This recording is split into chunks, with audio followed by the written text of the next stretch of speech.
There's a company out there, you might have seen videos of their products online, that makes furniture that converts from a bed to a desk and back again. Like an old-fashioned Murphy bed, but better, because the items on your desk and shelves can stay right where they are when you pull the bed down.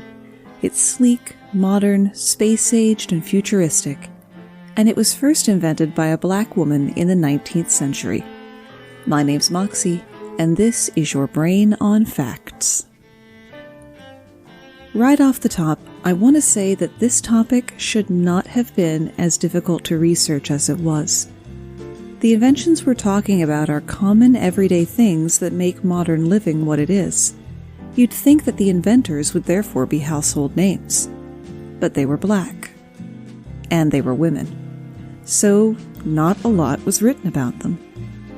So if I start a new topic and skip right over the person's early life, it's because I couldn't find much more than their place and date of birth. As I record this episode, it's February. Those of us who are warmed by natural gas in our homes have a black woman to thank for that. One Alice Parker. When Parker patented her furnace in 1919, using natural gas to power a furnace was a revolutionary idea that conserved energy and paved the way for the central heating that we have today.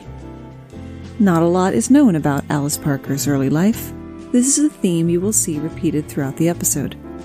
We do know she was born in 1895 and grew up in Morristown, New Jersey, and she attended classes at the Howard University Academy in Washington, D.C.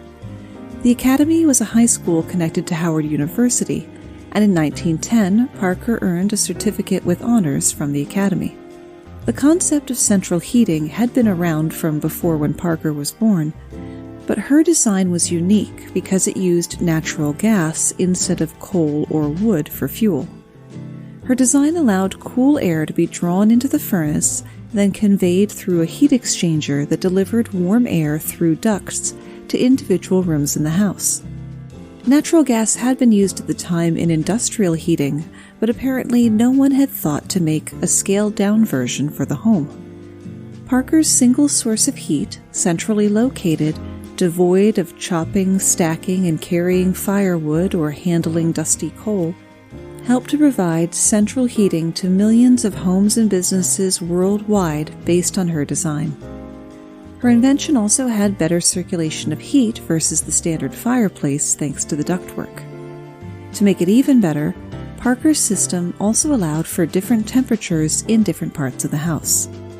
It was also safer than having a fire going in the fireplace unattended all night. In life, you have to take the bad with the good, and Parker's invention created some problems. It tended to be a teeny bit flammable. And by a teeny bit, I mean very. Any number of faults could and would lead to fires, up to and including the heating tank exploding.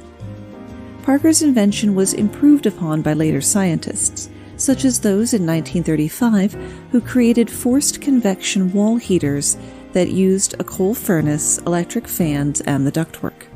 Even with various people and companies contributing to the designs over the decades, it's still easy to draw a line between Parker's central heat and thermostat to the one in your house today. Speaking of thermostats, in nudist households, do the dads still tell the kids to put on a sweater when they want to turn up the thermostat? These are the thoughts that kept me out of the really good schools. But it should come as no surprise that Parker did not and does not get the credit that she deserved for inventing something so integral to modern life. Just filing her patent was a remarkable milestone. 1919 was well before both the civil rights movement or women's liberation. Mary Beatrice Davidson Kenner, called Beatrice, was born in 1912 in Charlotte, North Carolina, into what can only be described as an inventing family. Her grandfather had invented a 3-light railroad signal, and her father, a preacher by trade, had invented a sort of trouser press that fit into a suitcase to ensure that your pants were perfectly smooth when you arrived at your destination.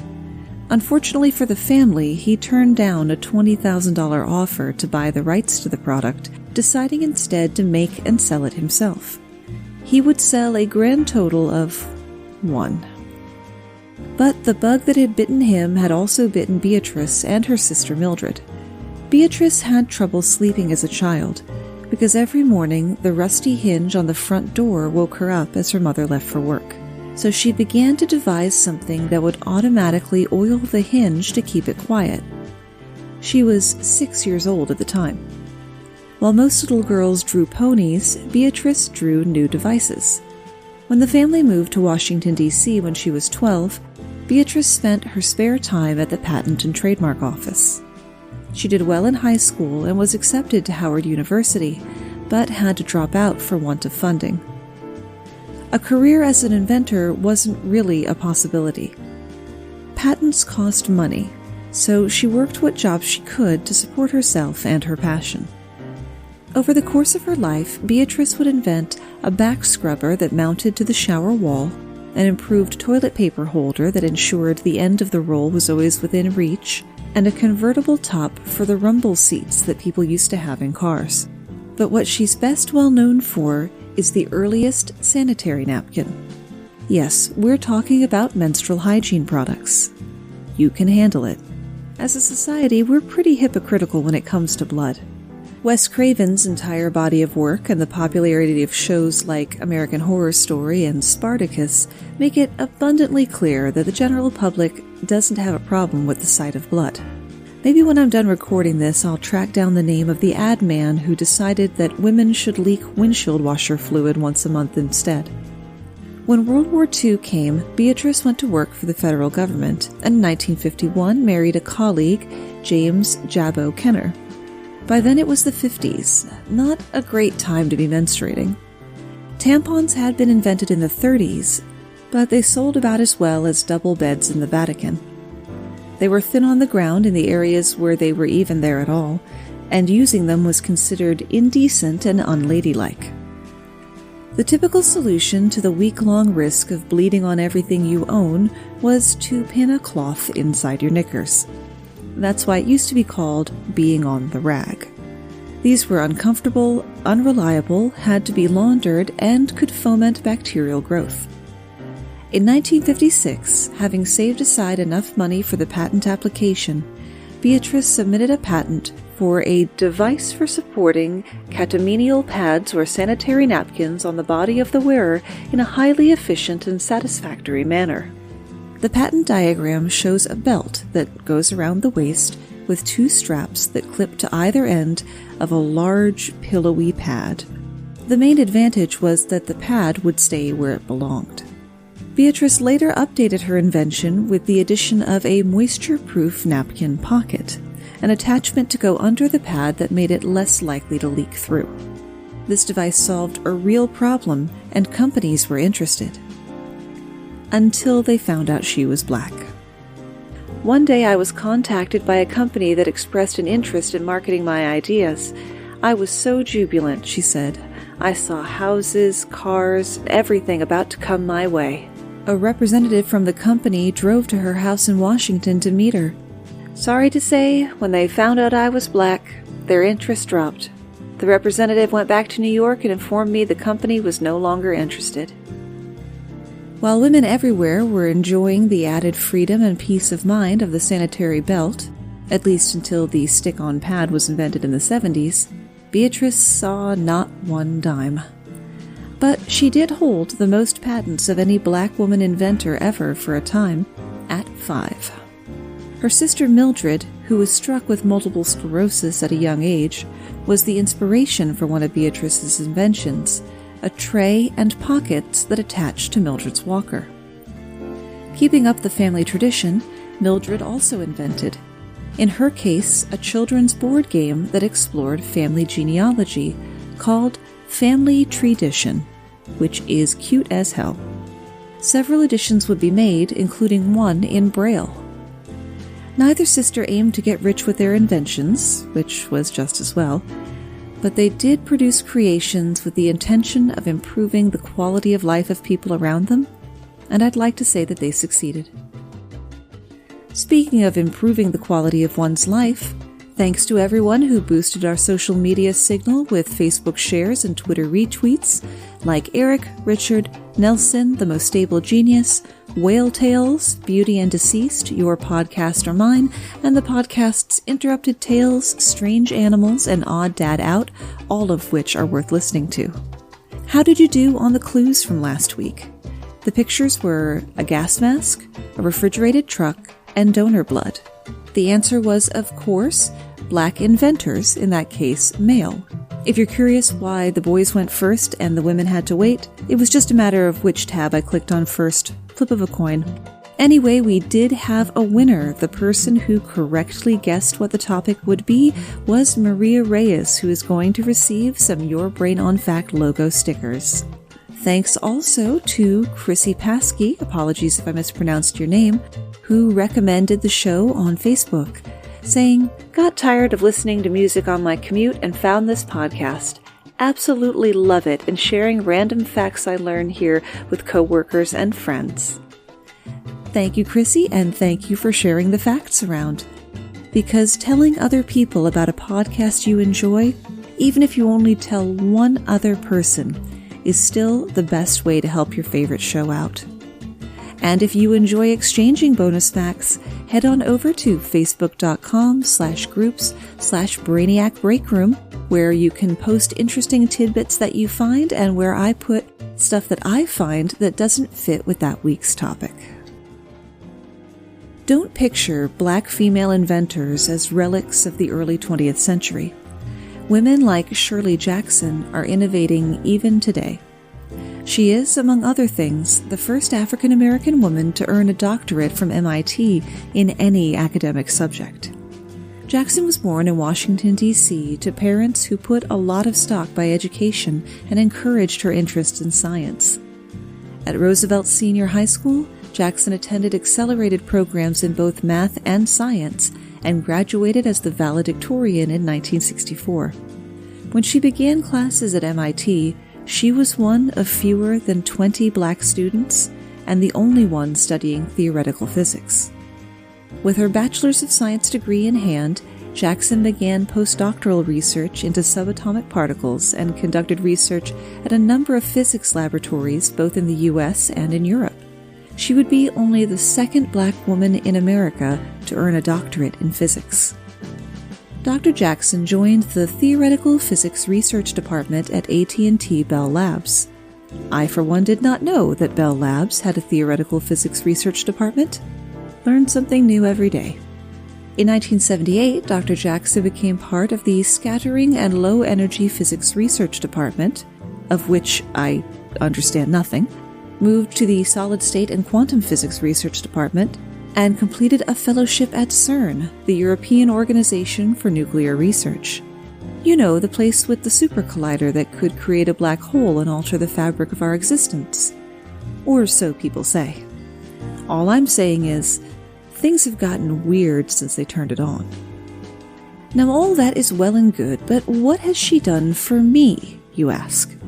Some more accessible ideas are the breakthroughs that she made, leading to inventions like a portable fax, touch-tone telephones, solar cells, fiber optic cables, caller ID, and call waiting. Now, persons younger than myself may not be sufficiently impressed with these features, so follow me, if you will, into the theater of the mind. It's the 1970s. Disco is hot, bottoms are belled, and you're home from school with your parents and siblings home as well, waiting for your crush to call. You gave them your phone number on a note in study hall, but they didn't give you theirs. The phone rings. Your heart leaps into your throat and your palms are instantly sweaty. It's for your brother. You sternly warn him not to tie up the line because you're waiting for a call, and you listen for him to yell, "Hang up, I've got it," from his room. He stays on the phone for an eternity. It doesn't ring again that night. Your crush probably thinks that you really don't want to talk to them after all and gave them the number as a prank. Because they tried to call, but all they got was a busy signal. Those were dark times indeed. If you had had call waiting, the phone would have beeped and your brother could have ended his call and given you yours. In theory, it depends on the brother. Anyway, call waiting and caller ID have made huge leaps forward in the usefulness of phones. They must have to have been carried over to cell phones unilaterally. Imagine if you actually had to answer a call to find out who it was. The horror. But back to Dr. Jackson. In 1995, she was appointed the first chair of the U.S. Nuclear Regulatory Commission by then-President Clinton, where she led international efforts to promote nuclear safety and establish the International Nuclear Regulatory Association.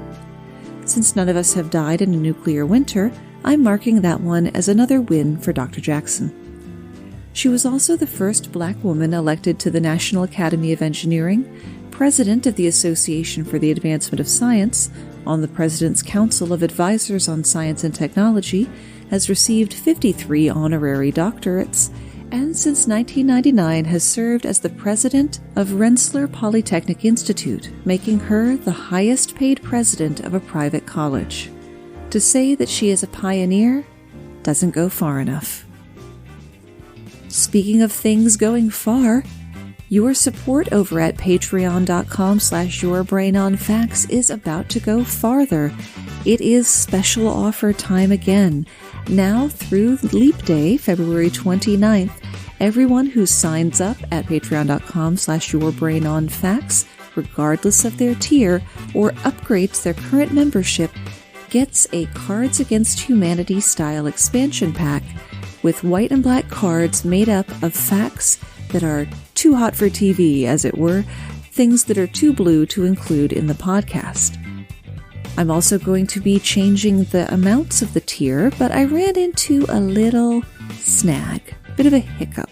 You can't actually change the price of a tier that has members on it, and that's good. That would keep someone from jacking up the price.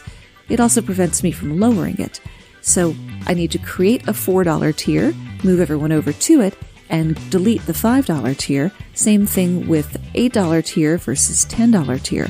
So please elect for the cheaper option so I can then delete the more expensive one. And you're also going to be getting more for that money, because from now on, all members, regardless of tier, will get the Patreon exclusive show, Spot the Lie, 80% fascinating facts and 20% tricky BS, as well as discount codes for our upcoming merch shop. So toss a coin to your podcaster and support the show at patreon.com/yourbrainonfacts. The old adage for inventors is find a need and fill it. Marie von Brittan Brown didn't have to go looking for a problem in need of a solution. She lived in it. In the mid-1960s, Brown felt increasingly uneasy in her neighborhood of Jamaica, Queens in New York, and the police department wasn't exactly falling over themselves to help. They tended to respond slowly, if at all. Brown worked long, late hours as a nurse, and her husband, an electronics technician, was often called away at night on his job. A knock at the door could be bone-chilling. Brown wanted to know who was lurking around her home without having to go outside and see. So in 1966, she took matters into her own hands. She created the modern home security system. Brown designed a closed-circuit system that would let her monitor visitors on a TV. If she saw a threat, she could use a panic button on the system to contact the police. Her patent describes a series of peepholes at various heights, each with a camera behind it. A radio-controlled wireless system would transfer the image to a monitor positioned somewhere in the residence. Next to the monitor, an intercom would let the person inside talk to the person outside without needing to open the door even a sliver. Speaking of the door, a remote control would allow her to lock or unlock the door from a safe distance. Now, smart homes, video doorbells, and other apps are a dime a dozen these days, but at that time, closed-circuit TV was only in use by the military. It was that caliber of technology. Admittedly, Brown did get some help from her technician husband, and his name is listed first on the patent. The Brown's application was impressive, drawing on existing CCTV technology, which had been created by a German engineer in 1942 to observe Nazi V-2 rocket testing from a safe distance. Brown's security system brought CCTV use into the home. 3 years after filing, Brown was awarded her patent. The New York Times reported the story a few days later. They also attributed the invention to Albert Brown and his wife Marie. Continuing with the patented system, a woman alone in the house could alarm the neighborhood immediately by pressing a button, and installed in a doctor's office, it might prevent holdups by drug addicts. Though it doesn't look like the Browns pursued commercial opportunities for the device, their system inspired many versions of the home security systems we use today, whether single-family homes, apartment buildings, and small businesses. Beyond a simple alarm system, camera-based systems help with everything from personal safety to improved mail delivery. By 2013, more than a dozen inventors had cited the Brown patent as the basis for their own devices. And according to a 2016 New Scientist report, 100 million concealed closed-circuit cameras are now in operation worldwide. Brown's invention gained her well-deserved recognition, including an award from the National Scientists Committee. Strangely, though, despite the award, the now ubiquitous technology built on her idea, and the fact that she only passed away in 1999, no articles on Brown's invention said anything more about her life. Like, next to nothing. The only other detail was that Brown was the mother of 2 children, one of whom, Norma Brown, went on to also become a nurse and inventor. Want to know how much I found out about Norma? Again, almost nothing. This isn't a symptom. It's the problem. And this is triply annoying because Norma has multiple patents, including one for an anti-rape device. Now, those persons of a sensitive constitution may wish to skip forward 60 seconds in 3, 2, 1. The patent describes, the female security device is designed to defend and protect a woman against rape. It is placed within the vaginal cavity of a female to protect and minimize physical damage caused by sexual intercourse.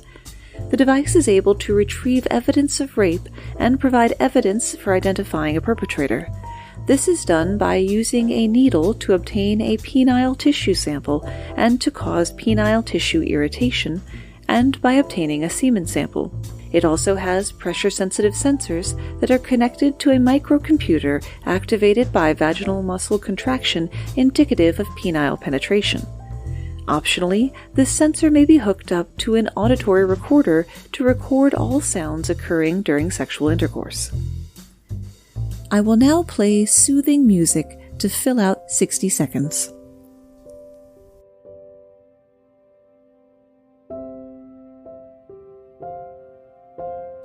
Welcome back. Norma Brown also patented a combination tampon and sanitary napkin, which seemed to be the latter just attached to the center of the former.